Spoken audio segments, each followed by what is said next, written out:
Hello friends, आज आपण AC फंडामेंटल्समधल्या काही बेसिक डेफिनिशन बघणार आहे. तर आपण लेक्चर स्टार्ट करतोय, काही जास्त वेळ न वाया घालवता. तर लेक्चरचं स्टार्ट करण्याआधी कन्सेप्टचं नाव काय? Basic definition of AC fundamental. Basic definition of AC fundamental. AC fundamental. जास्त काय वेळ न घालवता स्टार्ट करतो आपण. तर पहिले आहे पिरियडिक वेव्हफॉर्म. वेव्हफॉर्मची डेफिनेशन आधी बघू आपण. तर वेव्हफॉर्मची डेफिनेशन काय मी तुम्हाला लिहून देतो आणि एक्सप्लेन करतो नंतर. वेव्हफॉर्म म्हणजे काय? It is the same set of variation is repeated indefinitely after every period or cycle.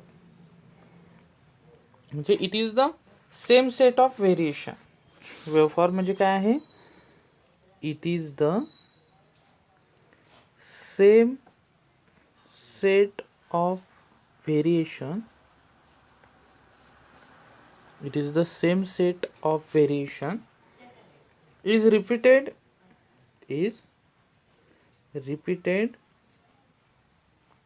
indefinitely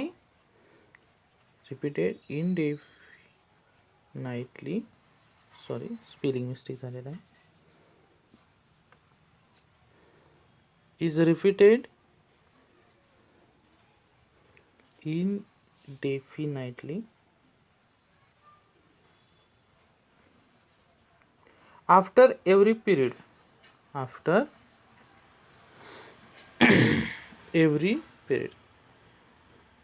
माझ्यावरच तुम्ही लिहून घ्या आणि व्हिडिओ पॉज करून ठेवा जर तुम्हाला लिहायला थोडासा टाइम लागत असेल तर. आता हे बघा, मी एक्सप्लेनेशन देतो कसं आहे. ही तुमची वेव्हफॉर्म आहे. साइन वेव्ह आपण काढू. ओके, ह्यामध्ये बघा it is the same set of variation. म्हणजे हे बघा इथून इथपर्यंत वाढत जातं. आता ही एक सायकल काढली, पुढे सुद्धा हे म्हणजे हे कंटिन्युअस अशी रिपीट होत जाणार आहे. हे अशी, ह्याला वेव्हफॉर्म म्हणतो आपण.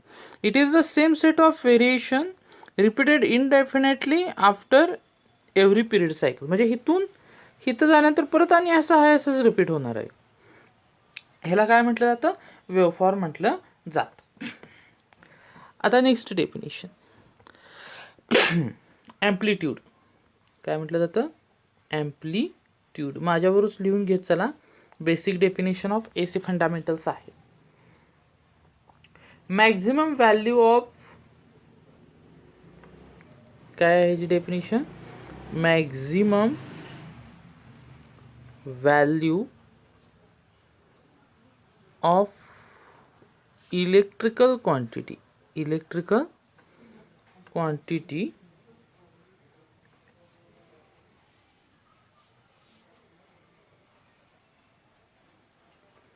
in a cycle. म्हणजे काय, आपण साइन वेव्ह घेतली करंटची, आता इथं एकच सायकल काढतोय, तर ह्यातली जी मॅक्झिमम व्हॅल्यू आहे ह्याची, हे जर आय एम असेल तर ही ह्याची काय झाली? ॲम्प्लिट्यूड झाली. म्हणजे इथं ॲम्प्लिट्यूड काय आलं मग ह्याचं? I M is the amplitude. I M काय आलं ह्याचं? ॲम्प्लिट्यूड आलेलं आहे. येते का लक्षात? म्हणजे ॲम्प्लिट्यूड म्हणजे काय? त्या साइन वेव्हची जी मॅक्झिमम व्हॅल्यू असणार आहे ती त्याची काय असणार आहे? ॲम्प्लिट्यूड असणार आहे. नेक्स्ट काय आहे? Cycle.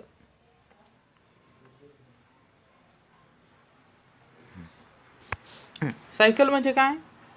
Each repetition of sinusoidal quantity at equal interval is known as cycle. म्हणजे काय? इच रिपिटेशन ऑफ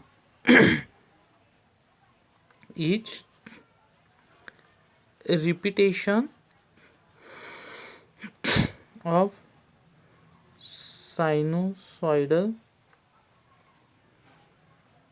quantity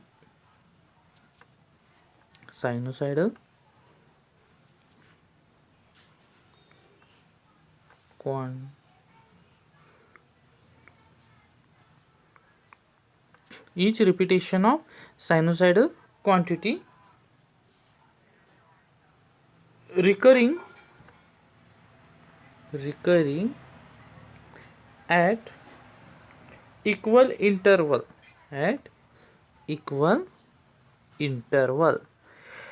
म्हणजे काय, सायकल म्हणजे काय, तर हे बघा, ही तुमची ही एक वेव्ह फॉर्म झाली, पण ही कंटिन्युअस अशी रिपीट होते. ही काय झालं, सायनोसायडल क्वांटिटी झाली. हे काय झालं, सायनोसायडल क्वांटिटी झाली. म्हणजे इच रिपिटेशन ऑफ सायनोसायडल क्वांटिटी, म्हणजे हिथून हे कंटिन्युअस रिपीट होत्या. हे काय होते, कंटिन्युअस रिपीट होत जात्या. हे पॉझिटिव्ह हाफ सायकल ह्या पॉईंटला म्हणतात, ह्या पॉईंटला काय म्हणतात, निगेटिव्ह हाफ सायकल होते. हे कंटिन्युअसली काय होत जाते, रिपीट होत जाते, त्यामुळे याला सायकल म्हटलं जातं. नेक्स्ट काय आहे, फ्रिक्वेन्सी. फ्रिक्वेन्सी म्हणजे काय, number of cycles completed in 1 second. Number of cycle completed in 1 second. Number of cycles completed in 1 second. आता ह्याचं एसआय युनिट काय आहे, SI unit hertz. SI unit काय आहे, हर्ट्ज आहे. म्हणजे 1 हर्ट्ज बरोबर 1 सायकल पर सेकंद.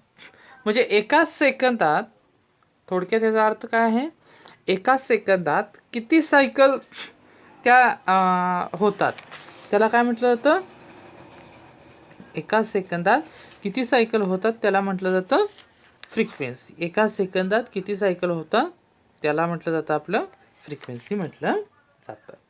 आता टाइम पिरियड बघायचं आहे. Time period,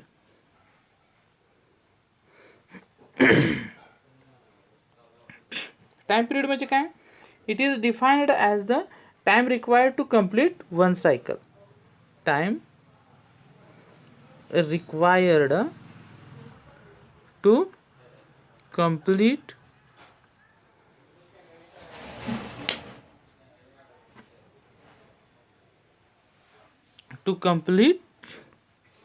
one cycle. आता हे जर म्हणजे बघा, हे बघा, हे असे वेव्ह फॉर्म्स काढलेले आहेत कंटिन्युअस. ह्याचा टाइम पिरियड काय येतो, तर हा टाइम पिरियड असतो, हे लक्षात ठेवा तुम्ही. का, तर time required to complete 1 cycle. ही काय झाली तुमची, एक सायकल कंप्लीट व्हायला जो टाइम लागतो त्याला काय म्हटलं जातं, त्याला टाइम पिरियड म्हटलं जातं. म्हणजे मी थोडं रेड करतो. टाइम पिरियड म्हणजे केवढा येणार, हा भाग येणार, हा जो रेड लाईननं केला की नाही मी, हा एवढा पार्ट म्हणजेच काय असणार आहे, टाइम पिरियड येणार आहे. हा एवढाच पार्ट काय येणार आहे, टाइम पिरियड येणार आहे. मग ह्याचं टाइम पिरियडचं एसआय युनिट काय येतं, SI unit second. SI unit काय येतं, सेकंद. ओके. आता अँग्युलर पिरियड इन्स्टंटेनियस व्हॅल्यू हे महत्त्वाचे आहे.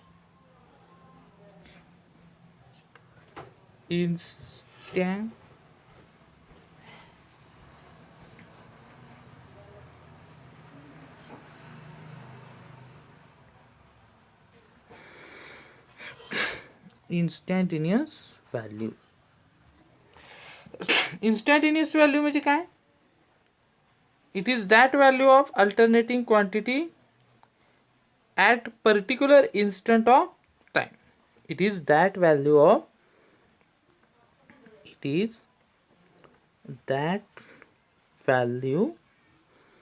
ऑफ अल्टरनेटिंग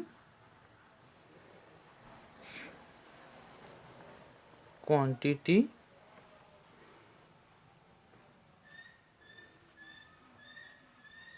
which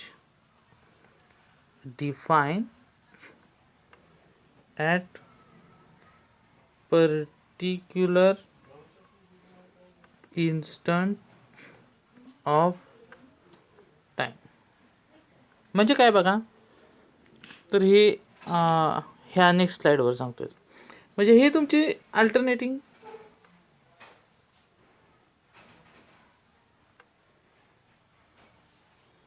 ही तुमची साइन वेव्ह आहे. आता इथं आपल्याला पीक व्हॅल्यू ह्याची माहीत आहे, पण ह्या पॉईंटला किंवा ह्या पॉईंटला हिताचा मी क्रॉस करतो, ह्या पॉईंटला आपल्याला माहीत नाही आहे. तर ह्या पॉईंटची जी व्हॅल्यू असतात त्याला इन्स्टंटेनियस व्हॅल्यू म्हणतात. इन्स्टंटेनियस व्हॅल्यू म्हणजे काय? It is defined as the value measure at particular instant of time. Value measured at particular instant of time. ह्या झाल्या definition of term related to sinusoidal voltage or current. आता average value बघायची आहे आपल्याला. डेरिवेशनची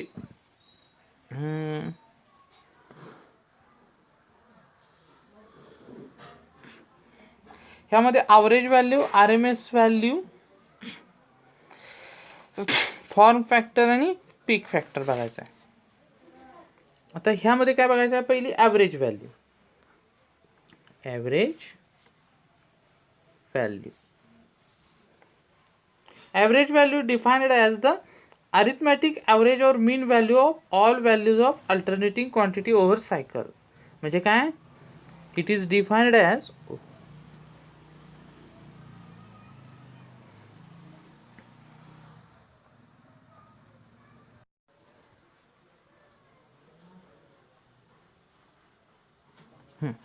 average value म्हणजे काय? Average value it is defined as average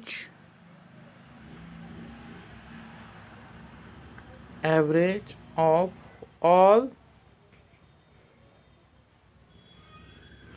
instantaneous value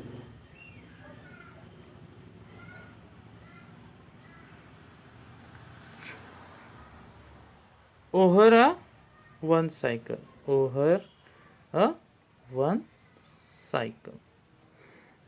ह्याचं डेरिवेशनची काही गरज नाही आहे, आता सिलेबसला पण नाही आहे डेरिवेशन. फक्त ॲव्हरेज व्हॅल्यूचं डेरिवेशन तुम्ही फॉर्म्युला लक्षात ठेवा. ॲव्हरेज व्हॅल्यूचा आय ॲव्हरेज व्हॅल्यू बरोबर 0.637 आय मॅक्झिमम व्हॅल्यू. डेरिवेशनची जर गरज असेल किंवा तसंच कुणाची जर कमेंट्स आली तर आपण डेरिवेशनचा सेपरेट व्हिडिओ करू, कारण का डेरिवेशन घेत बसलं तर व्हिडिओ मोठा होत जाईल. आय ॲव्हरेज बरोबर काय येतं? तर 0.637 आय एम येतं. हे झालं ॲव्हरेज व्हॅल्यू. आता आपल्याला नेक्स्ट कुठले बघायचे आहे? RMS value. RMS व्हॅल्यू म्हणजेच काय आहे? ह्यालाच काय म्हटलं जातं? तर रूट मीन स्क्वेअर व्हॅल्यू म्हटलं जातं. ह्याला काय म्हटलं जातं? रूट मीन स्क्वेअर व्हॅल्यू. ह्यालाच इफेक्टिव्ह व्हॅल्यू सुद्धा म्हटलं जातं. ह्याची डेफिनेशन आधी एक सांगतो, एक्सप्लेनेशन देतो. ह्याची डेफिनेशन कशी लक्षात ठेवायची? RMS व्हॅल्यू का डिझाईन केली गेली? तर हा कंडक्टर आहे, ह्याच्यातून मी 5 अँपिअर DC करंट फ्लो केला, त्यानंतर 5 अँपिअर AC करंट फ्लो केला मी, ओके, ह्याच कंडक्टरमधून. तर आता आपल्या होम अप्लायन्सेसमध्ये काही ठिकाणी DC थोडाफार यूज असतोच, काही ठिकाणी AC असतो. मग प्रत्येक वेळी कंडक्टर बदलावे लागले असते. RMS व्हॅल्यू का तयार केली? तर ही अशी व्हॅल्यू आहे की ह्याला काय म्हटलं जातं? It is that value of steady current produce same amount of heat as that of produce AC current. म्हणजे काय? DC करंट जरी पाठवला तरी तेवढाच काय तयार करणार आहे? हीट जनरेट करणार आहे. आणि AC करंट जरी पाठवलं तर तेवढीच हीट ती जनरेट केली जाते. त्यामुळं आपले होम अप्लायन्सेसमध्ये RMS व्हॅल्यूज यूज केली जाते. आपण म्हणतो ना 230 व्होल्ट AC. ही 230 व्होल्ट AC हीच काय असते? RMS व्हॅल्यू असते. ही काय असते? हे लक्षात ठेवा. ही काय असते? RMS व्हॅल्यू असते. मग ह्याची डेफिनेशन बघूया आपण. ही डायग्राम ड्रॉ करून घ्या.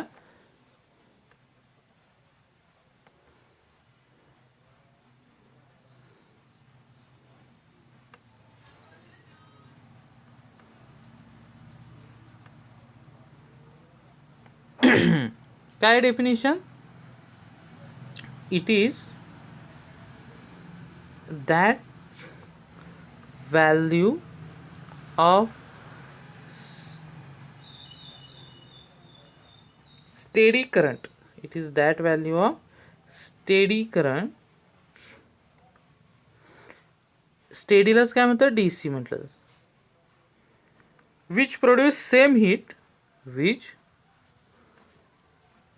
Produce same heat as produced by AC, as produced by AC, as produced by AC. मग ह्याचा फॉर्म्युला फक्त बघायचा होता आपण. ह्याचा फॉर्म्युला काय आहे, तर IRMS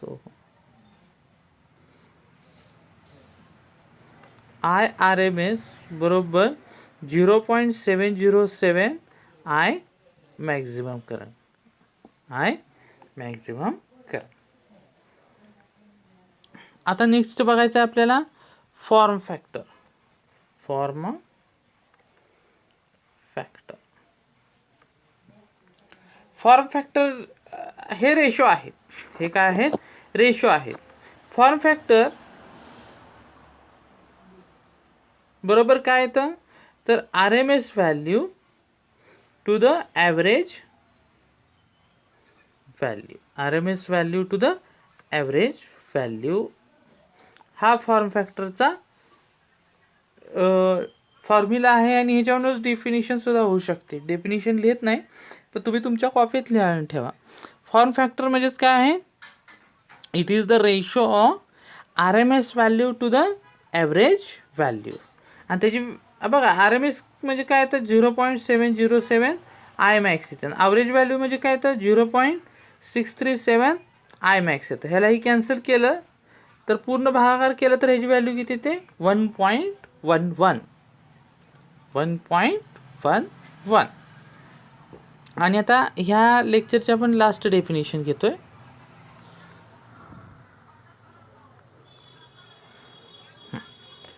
काय आहे, पीक फॅक्टर. काय म्हणतो आपण ह्याला, पीक फॅक्टर. पीक फॅक्टर म्हणजेच काय आहे, तर it is the ratio of peak value to the RMS value. It is the ratio of peak value to the RMS value. ह्याला काय म्हटलं जातं, पीक फॅक्टर म्हटलं जातं. तर आता हे आपण बेसिक डेफिनेशन्स बघितलेल्या आहेत. तुम्ही तुमच्या कॉपीमध्ये नोट डाऊन करून घ्या. आणि ज्या काय बेसिक डेफिनेशनचा पार्ट 2 आहे ते आपण नेक्स्ट लेक्चरला अपलोड करू. तर व्हिडिओ आवडला असेल तर नक्कीच लाईक, शेअर आणि सबस्क्राईब करा. Thank you so much.